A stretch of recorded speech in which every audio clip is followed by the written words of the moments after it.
Now turn to Part 1. You are going to hear a talk about making the most of graduate school. First, you have some time to look at questions 1 to 6.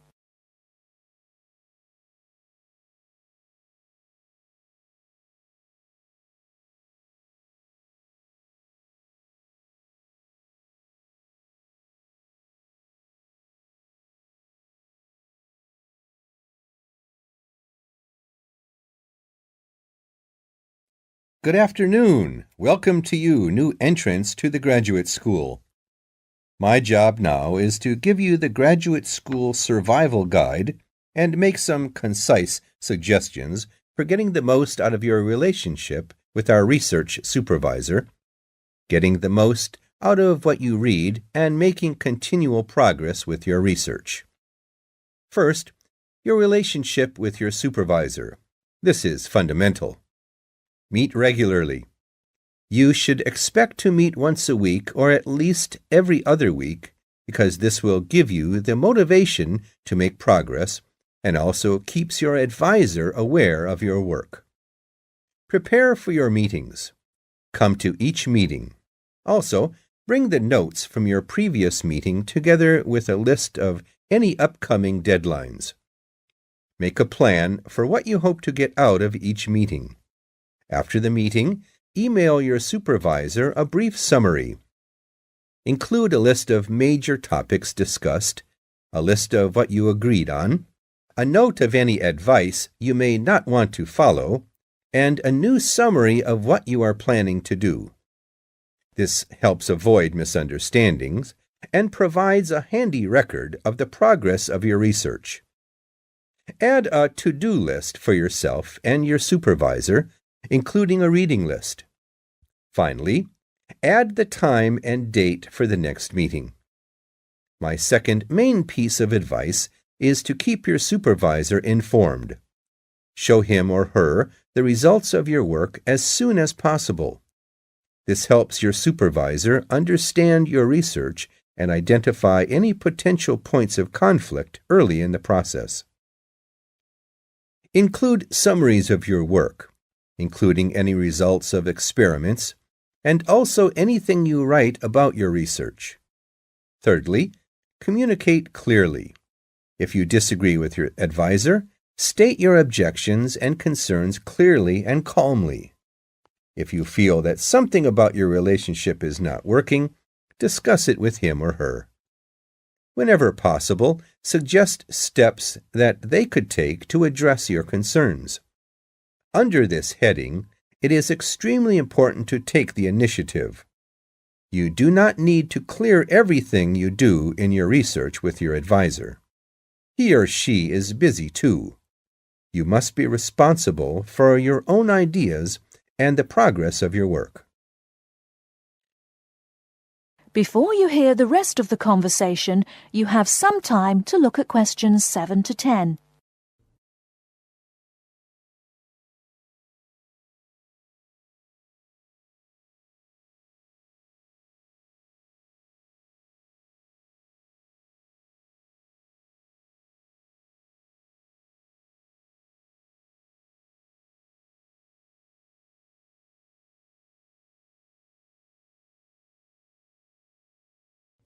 Now listen and answer questions 7 to 10. The second section of my talk is about getting the most out of what you read. The first principle here is to be organized. Keep an electronic bibliography with notes and pointers to the paper files. Keep and file all the papers you have read. Point 2. Be efficient. Only read what you need to. Start by reading only the conclusion, scanning figures and tables, and looking at their references. Read the other sections only if the paper seems relevant or you think it might help you get a different perspective. Skip the sections you think you already understand. These are often the background and motivation sections. It's of critical importance to take good notes on every paper you find worth reading. Note especially what problem the author is trying to solve, what approach they take to the problem, and how their approach differs from other approaches. Next, summarize what you have read on each topic.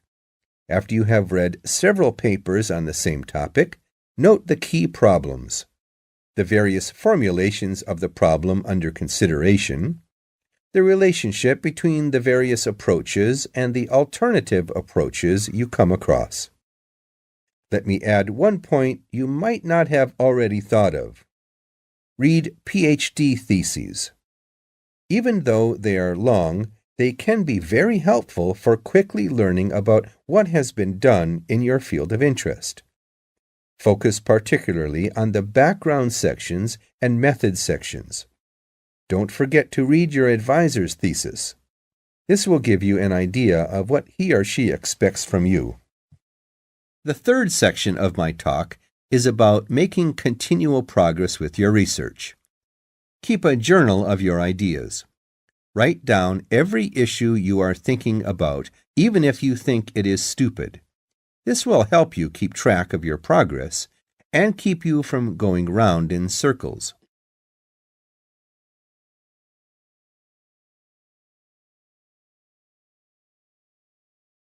That is the end of part 1. You now have half a minute to check your answers.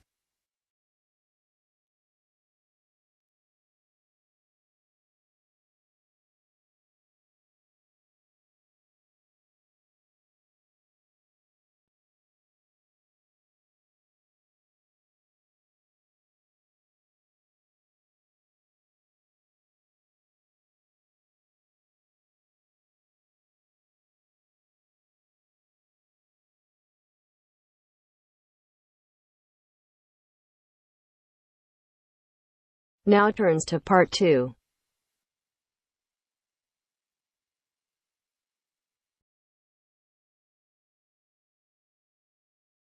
The Student Union is having a meeting to discuss how to help the community. As you listen, complete the summary by writing no more than 2 words on each line. First, you will have some time to look at questions 11 to 14.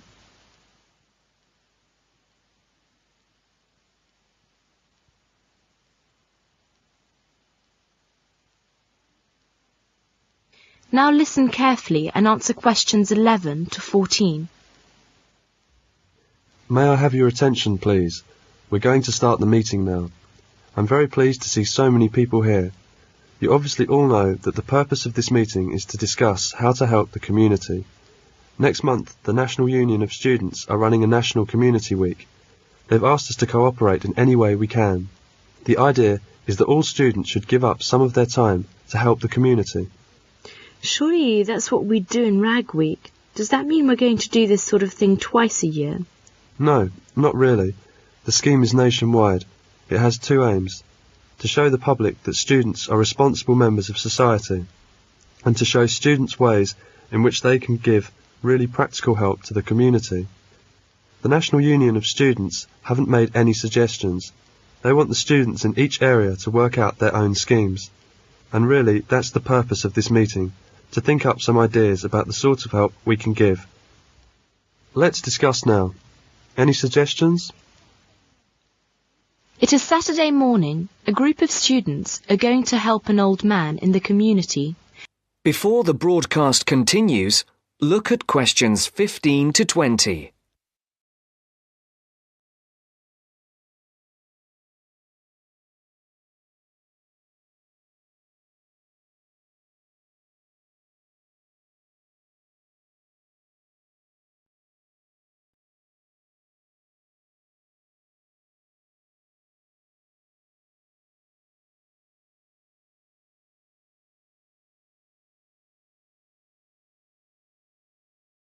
You will now listen to the second part of the talk.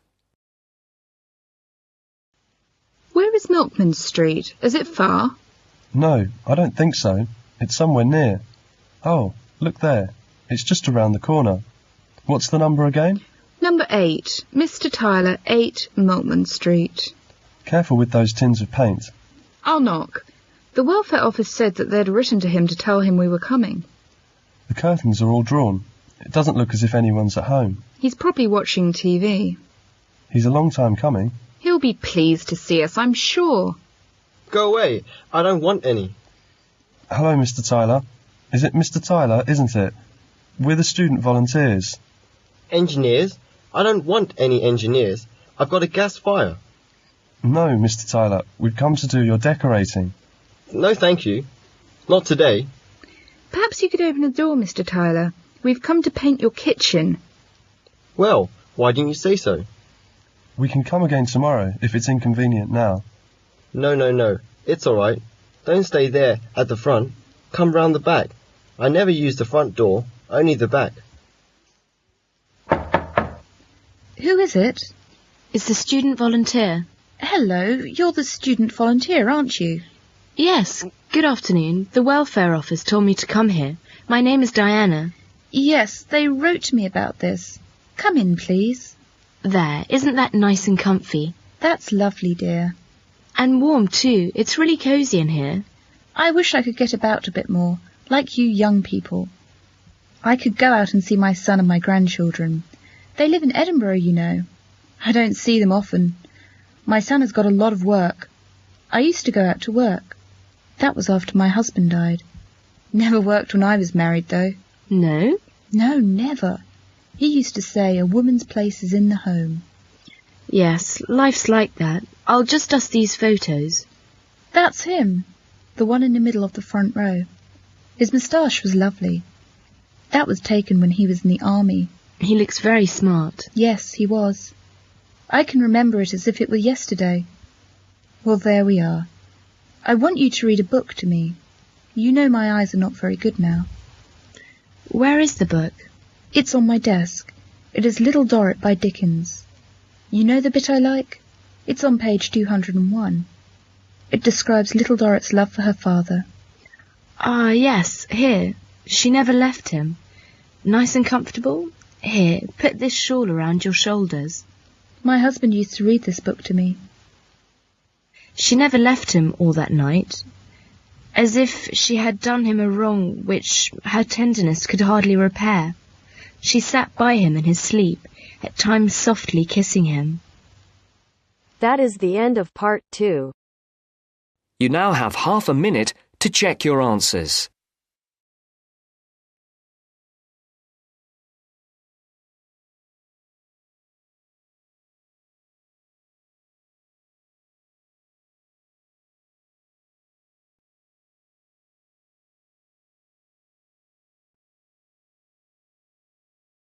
Now turns to part 3.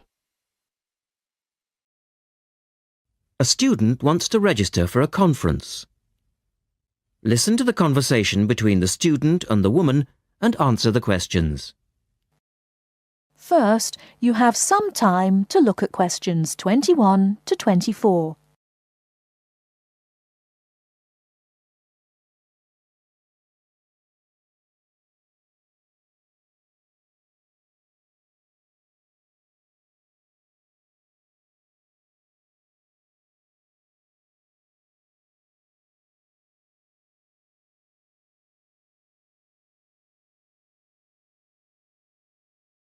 Now, listen carefully and answer questions 21 to 24.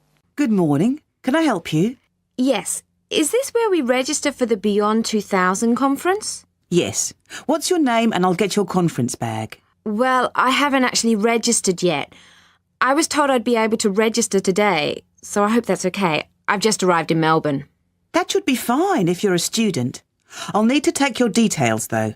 So, can I have your full name? Yes, sure. It's Melanie Mitchell. Is that M-I-T-C-H-E-L-L? Yes, that's right. And that's Ms., not Miss. OK, fair enough. And what's your address, Melanie? I live in student accommodation at Sydney University, so my address there is Room 66, Women's College, Newtown. OK. And which faculty are you studying in? I'm in the Faculty of Education. I'm doing a Master's in Primary School teaching. Right. And may I see your student card because I need to verify that you're a current student? Yes, sure. Here it is. My number is 994578ET. D. The woman asks the student some more questions about the conference. Before you hear the rest of the talk, you have some time to look at questions 25 to 30.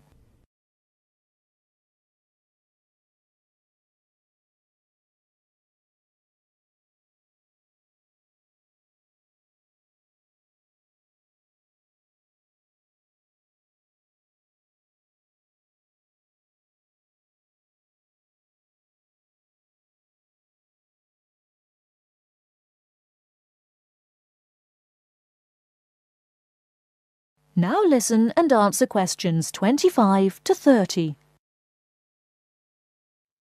OK. Now, do you want to attend all 3 days? The conference runs from Thursday to Saturday. Yes, I think so, if I can afford it. What does it cost? Well, you're eligible for a student discount, which makes it $15 for a day registration or $40 for the 3 days, though it is possible to register for half a day only. I'll register for all 3 days, please. Good. Now, will you be requiring accommodation while you're here in Melbourne? Yes, I suppose I will. What's available? Well, we have several levels of accommodation. You can share a room with another student for $25 a night. Or you can have your own room but share the bathroom. I believe it's just down the corridor. That's $45. Right. Or you can have a single room with your own bathroom. I don't mind sharing a room. On second thoughts, yes, I do. I'll have my own room, but I'll share the bathroom. Right. Now, the conference fee does not include meals, though you do get tea and coffee in the breaks. Shall I put you down for lunch? That's an extra $10 a day. And there's the conference dinner on Friday night, which is $25. Oh, and what about breakfast? Hang on a minute. It's all starting to sound rather expensive. I'll have the lunch, but not the dinner or breakfast, if that's okay. Perfectly okay. Now, a couple of other things. There are a number of special interest groups organised. They're known as SIGs, and you're asked to nominate your preference. They'll take place on the Friday afternoon and Saturday morning, but they're filling up quickly, which is why you need to nominate now. Right. What are the SIGs? Well, there are 6 altogether. Let's see. On Friday, you have a choice between computers in education or teaching reading skills. Or a session on catering for the gifted child. Oh, they all sound interesting. But technology in the classroom is really my area of interest, rather than reading. So I'll go for that. I can probably read up on the gifted child topic myself. Right. And then the Saturday options are a session on cultural differences, or there's music in the primary curriculum, or you could go to the one on gender issues in the classroom. Wow!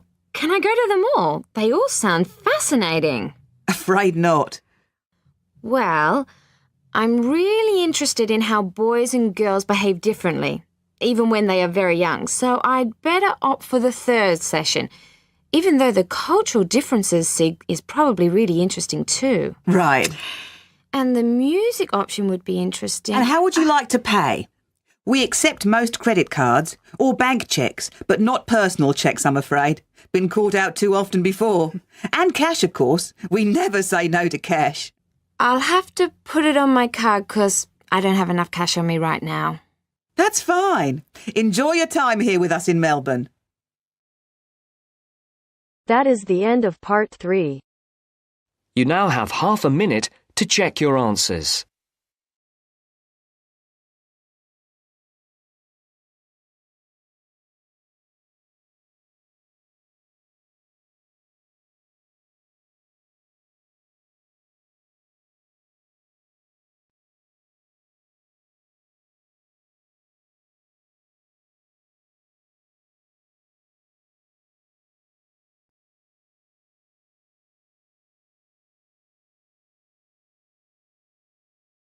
Now turns to part 4.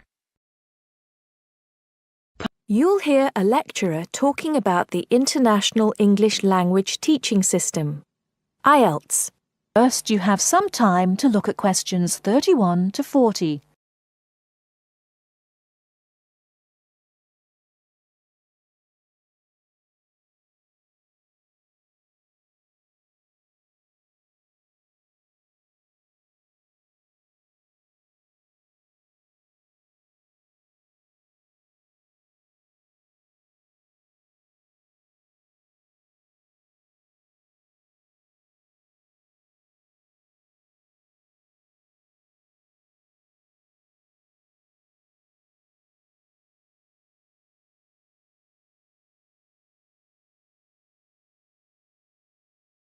Now listen carefully and answer questions 31 to 40. Remember to write no more than 2 words or a number for each answer. Hello everyone. Now, the International English Language Testing System exam, or IELTS as it's better known, is one of the most successful and popular English language exams in the world today. What we're going to look at now is the history of IELTS and how it came to be so successful. The story starts back in the 1960s when the British Council created an exam called EPTB to test international applicants wanting to study at universities and colleges in the UK. EPTB, by the way, stood for English Proficiency Test Battery. Strange name, I know. This exam mainly used multiple choice questions and by the end of the 1970s was considered a little old-fashioned. So, in 1980, it was replaced by IELTS, the English Language Testing Service. This new exam was much more modern in approach. It was much more communicative, for example, and was intended to reflect how language was used in the real world, particularly in the academic context of universities and colleges. However, during the 1980s, the number of candidates taking the test was quite low. For example, only 4,000 people took the test in 1981. It's true that this had risen to 10,000 by 1985, but if you compare that to the number of candidates who take IELTS each year these days, more than 1 million, you can see why they considered it to be quite small. There were also some practical problems with the test. So, in 1987, it was decided to conduct a review, leading to a revised version of the exam. This was introduced in 1989 under its new name, IELTS. Over the next few years, the number of candidates increased rapidly. In 1995, there were over 43,000 candidates, and it was possible to take the test in any one of 210 test centres around the world. 1995 was also the year of the next revision to the exam, which simplified the reading module and also improved exam administration. Further minor changes followed. The speaking module was altered in 2001, and the criteria for marking the writing tasks were revised in 2005. In the same year, a computerised version of the exam was offered at certain test centres. 2003 was a milestone for IELTS, as it was the year when the number of candidates went over 500,000 for the first time. There's no doubt that today, with, as we said, a candidature more than double what it was back in 2003, IELTS is a major player in the highly competitive industry of English language examinations. That is the end of part 4.